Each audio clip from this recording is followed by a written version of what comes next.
Hi, I'm Michael. I'm a physicist and I work at synchrotrons and free electron lasers to study magnetism and magnetic materials. And as you can see in the background, I am currently at the European XFEL in Hamburg, Schneider. Let's head inside. Most of my work is fundamental research, but if you don't mind speculating, then I could tell you that our work will lead to a new generation of computing devices that work more like the neurons in our brains than the transistors that we currently have in our computers. What first attracted me to this kind of work was, frankly, the large-scale facilities themselves. Before my PhD, I used to work in the typical small cellar lab without any windows, most of the time all by myself. And that was all good, and I enjoyed it, and I definitely learned a lot from that. But I felt it was time for a change. So I liked the idea of working in a larger group on a very, very complex experiment.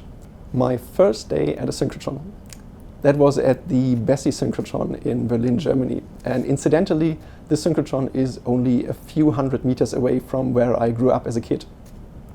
Anyway, that day was exhilarating. It was very fascinating, and it was very, very busy.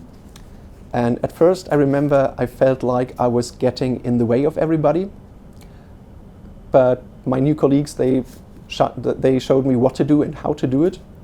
And at some point, I started asking questions, and my most important lesson from that day is it's always good to ask questions, and you can't ask enough questions.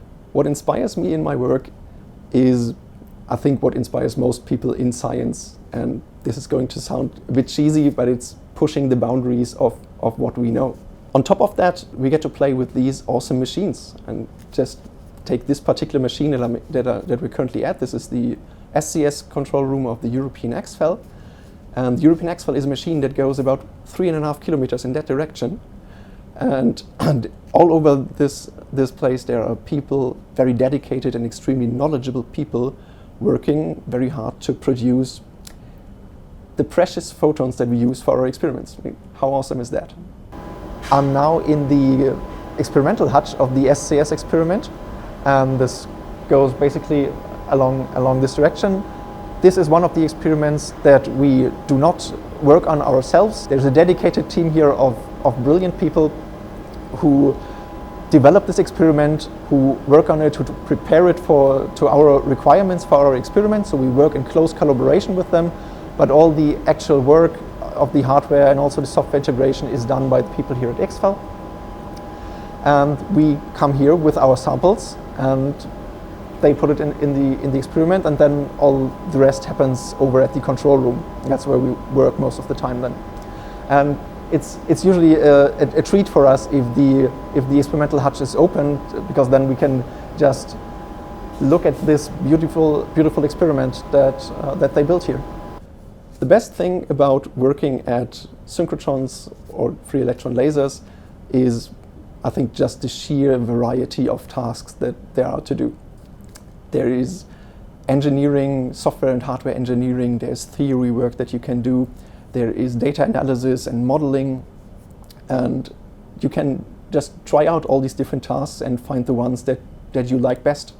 Another thing I like about doing synchrotron research is, as a user, there's a certain kind of rhythm to our experiments.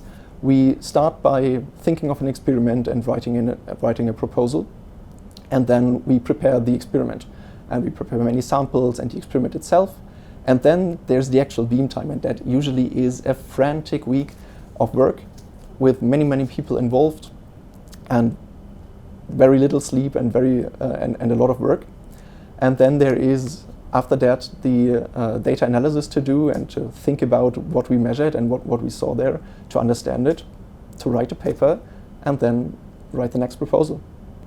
Most of the work I do happens while I'm sitting down, and when I'm not busy doing an experiment or preparing a new experiment, I try to seek something more active. So I enjoy hiking a lot. I try to do it several times a year.